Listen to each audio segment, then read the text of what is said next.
A ceasefire and hostage release deal in Gaza is imperative now for regional peace and security. I have continued to emphasize that message in support of regional de-escalation in discussions with all relevant parties and member states in the region, including Lebanon, Egypt, and Qatar. I commend the mediators, Egypt, Qatar, and US, for their continued relentless efforts in Doha and in Cairo this week. I urge the parties to reach a deal in the coming days.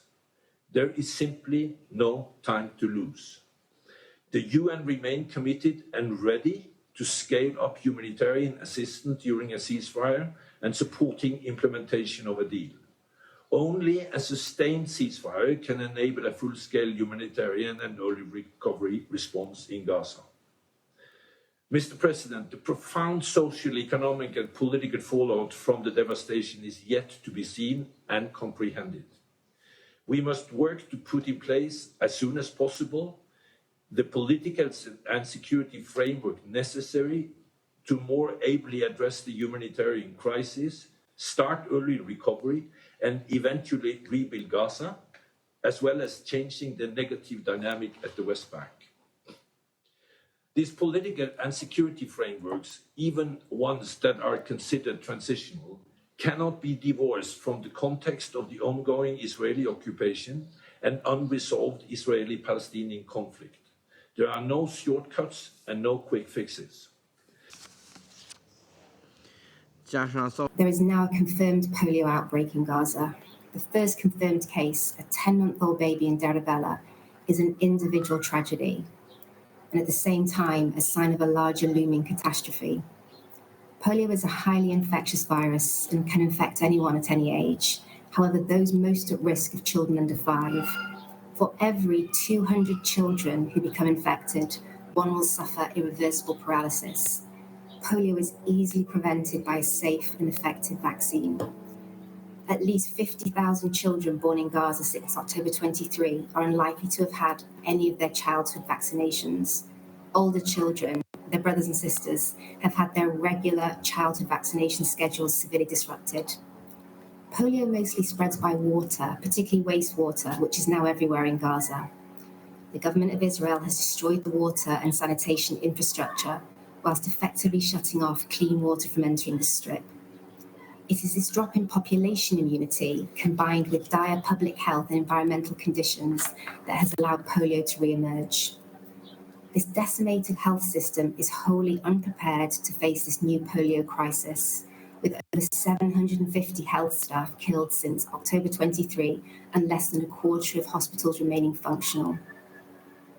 Unless preventative action is taken immediately, this polio outbreak will not only be a disaster for children in Gaza, but may substantially set back global eradication efforts. Thank you, Mr. President. Colleagues, Secretary Blinken just concluded his 9th visit to the region since Hamas attacked Israel on October 7th and unleashed a war that has caused so much suffering and devastation. The Secretary reaffirmed the United States' ironclad support for Israel's security, but he also aimed to advance discussions on a comprehensive ceasefire and hostage release deal that now is in sight, and to emphasize that no one in the region should take any action that would undermine ongoing negotiations. Statement. I give the floor to...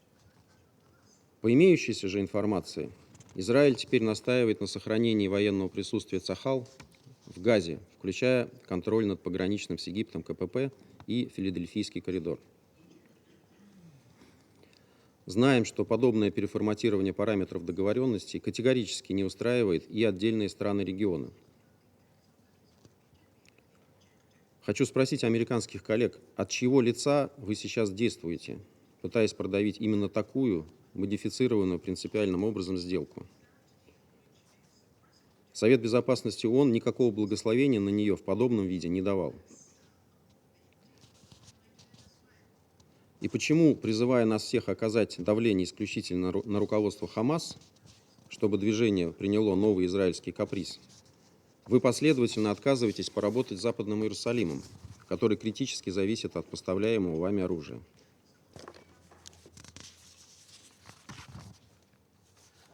I resume my functions as President of the Council. Mr. President, Gaza had been polio-free for the last 25 years. Now, it is under the imminent threat of the spread of this terrible disease that can cause paralysis and death. Gaza does not need more paralysis and death. First by bombs and bullets, now combined with occupation-sponsored famine and disease. Gaza has witnessed life destroyed. It needs life to be restored, and it needs it right now. We fully support the proposal of the Secretary General for an urgent vaccination campaign to stop the spread of this disease.